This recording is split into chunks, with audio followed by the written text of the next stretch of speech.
Kasih gue satu video di mana gue jelek-jelekan Sintayong. Satu aja. Gak pernah gue jelek-jelekin Sintayong.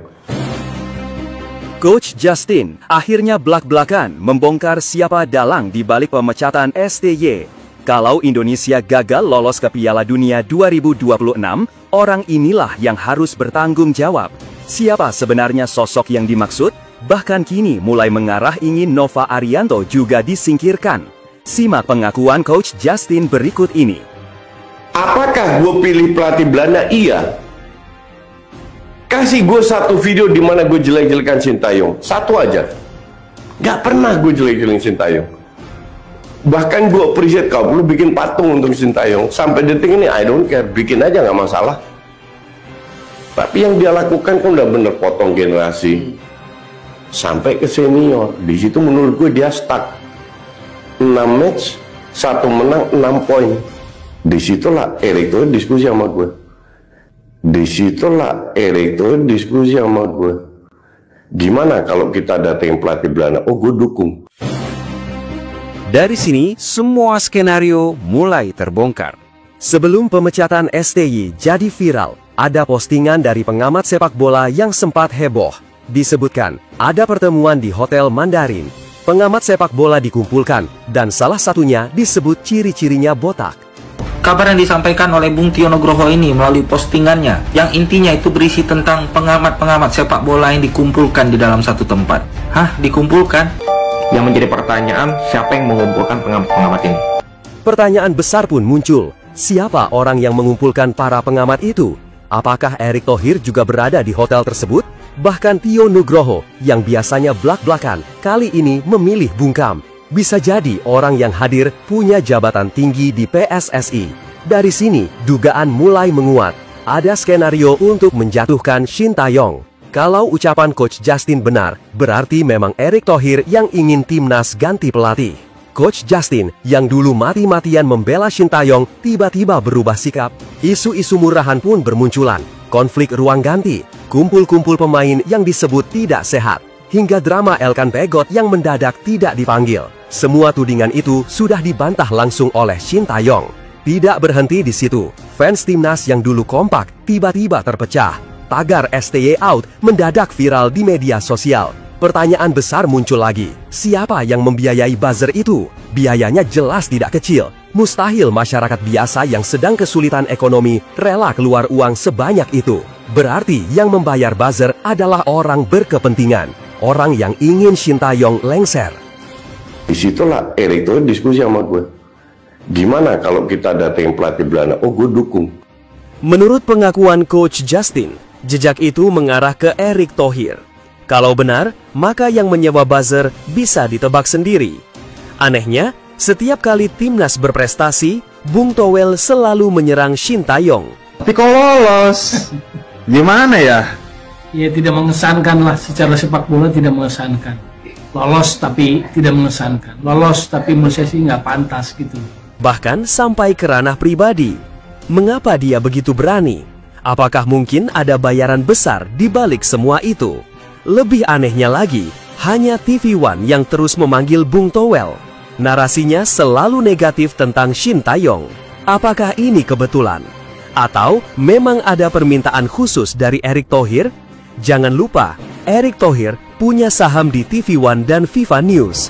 Ia juga pendiri Mahaka Group yang menguasai banyak media. Dari radio, media cetak, online, hingga televisi. Dulu, media digunakan untuk menjual produk. Sekarang, media bisa digunakan untuk menjatuhkan seseorang. Apalagi kalau medianya milik sendiri. Tapi, yang bikin heran, setelah Sintayong lengser, semua pundit mendadak diam. Saat Sintayong melatih, ia meloloskan 3 kelompok umur timnas ke Piala Asia. Namun sekarang, timnas kembali ke masalah lama. Stamina menurun, mental drop, fisik melemah. Sekarang yang disalahin pemain. Anda bisa lihat secara fisik dan mental, Korea Selatan U23 lebih bagus daripada kami. Dan alasan yang lu kasih, Sintayong itu tahu kelemahan timnas Indonesia itu apa. Fisiknya, sama mentalnya. Itu yang dilatih sama Sintayong. Pundit yang dulu ribut, kini bungkam 1000 bahasa. Seolah-olah memang sudah ada arahan untuk diam. Lebih parah lagi, Ketika Timnas U23 kalah 1-0 dari Korea Selatan, Erick Thohir malah bilang, kita kalah terhormat. 1-0 sama Korea, tim yang sangat bagus.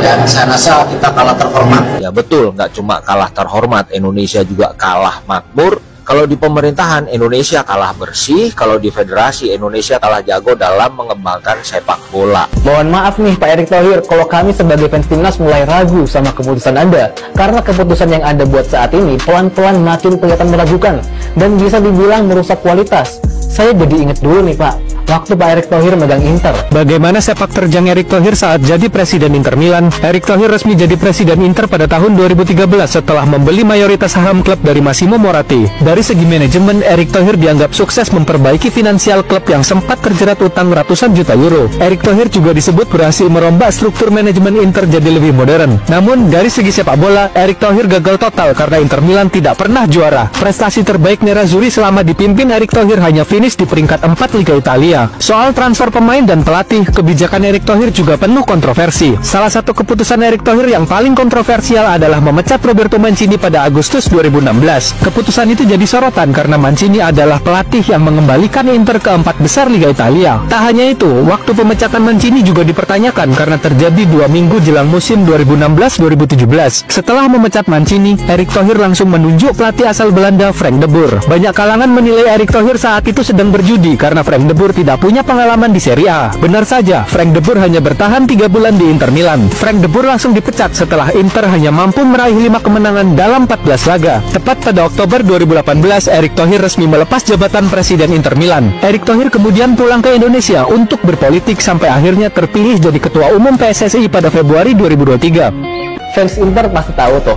gimana antah berantahnya Inter Milan dulu. Dan sekarang masa keulang lagi sih Pak? Timnasnya sama pelatihnya lagi bagus-bagusnya nih. Timnas senior nyampe 8 besar. Timnas U23 nyampe semifinal, dipecat pelatihnya. Nggak tahu entah unsur apa kepentingan. Sekarang, Bung Towel mulai menyerang Nova Arianto. Alasannya karena Nova dianggap terlalu dekat dengan Shin Tae-yong. Padahal, Nova sukses membawa timnas U17 lolos ke Piala Dunia. Apakah ini juga bagian dari perintah Erick Thohir? Intinya jelas, kalau timnas Indonesia gagal lolos ke Piala Dunia 2026, maka Erick Thohir sebagai Ketua Umum PSSI harus bertanggung jawab. Kalau sudah gagal, maka Erick Thohir harus mundur. Di dunia politik, sebagai Menteri BUMN, Erick Thohir juga sudah dianggap gagal. Kini sepak bola Indonesia mulai menunjukkan tanda-tanda kegagalan yang sama.